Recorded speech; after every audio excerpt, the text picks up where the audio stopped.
తెలుగు పంచాంగం ప్రకారం ప్రతి ఏడాది శ్రావణ పౌర్ణమి రోజున రక్షాబంధన్ పండుగ జరుపుకుంటాం. ఈ నేపథ్యంలో ఈ ఏడాది ఆగస్టు 19 సోమవారం రోజున రాఖీ పౌర్ణమి పండుగ జరుపుకోనున్నాం. ఈ పవిత్రమైన రోజున సోదర సోదరీమణుల మధ్య ప్రేమానురాగాల ప్రతీకగా రక్షాబంధన్ పండుగను జరుపుకుంటారు. శాస్త్రాల ప్రకారం భద్రకాలంలో సోదరీమణులు తమ సోదరుల చేతికి రాఖీ కట్టకూడదు.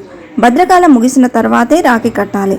ఈ సందర్భంగా రాఖీ పౌర్ణమి వేళ సోదరులకు రాఖీ కట్టేందుకు శుభ సమయం ఎప్పుడు వచ్చింది, భద్రకాలం ఎప్పటి వరకు ఉంది, పౌర్ణమి తీది ఎప్పటి వరకు, అలాగే అసలు ఈ భద్ర అంటే ఏమిటో ఇప్పుడు తెలుసుకుందాం. ఈ 2024 సంవత్సరంలో రాఖీ పండుగ ఎప్పుడు వచ్చిందో ఇప్పుడు తెలుసుకుందాం. 2024 సంవత్సరం స్వస్తి శ్రీ క్రోధినామ సంవత్సరం శ్రావణ మాసం పౌర్ణమి తిథి ఆగస్టు 19 సోమవారం తెల్లవారుజామున 3:05 ప్రారంభమై అదే రోజు అంటే ఆగస్టు 19 సోమవారం రోజే రాత్రి 11:55 ముగుస్తుంది. కాబట్టి రాఖీ పండుగను ఆగస్టు 19 సోమవారం రోజున జరుపుకోనున్నాము. రాఖీ పండుగ రోజు రాఖీని భద్ర సమయంలో కట్టకూడదు అంటారు. ఈ భద్ర సమయం అనేది ఆగస్టు 19 సోమవారం ఉదయం అంటే తెల్లవారుజామున 3:05 నుండి మధ్యాహ్నం 1:32 వరకు ఉందండి. ఈ సమయంలో రాఖీని అసలు కట్టకూడదు. భద్ర సమయం ముగిసిన తర్వాతనే రాఖీ కట్టాలండి. రాఖీ కట్టే శుభ సమయం రేపు అనగా సోమవారం మధ్యాహ్నం 1:46 నుండి 4:19 వరకు చాలా బాగుందండి. ఆ సమయంలో రాఖీ కట్టడం చాలా శుభప్రదం.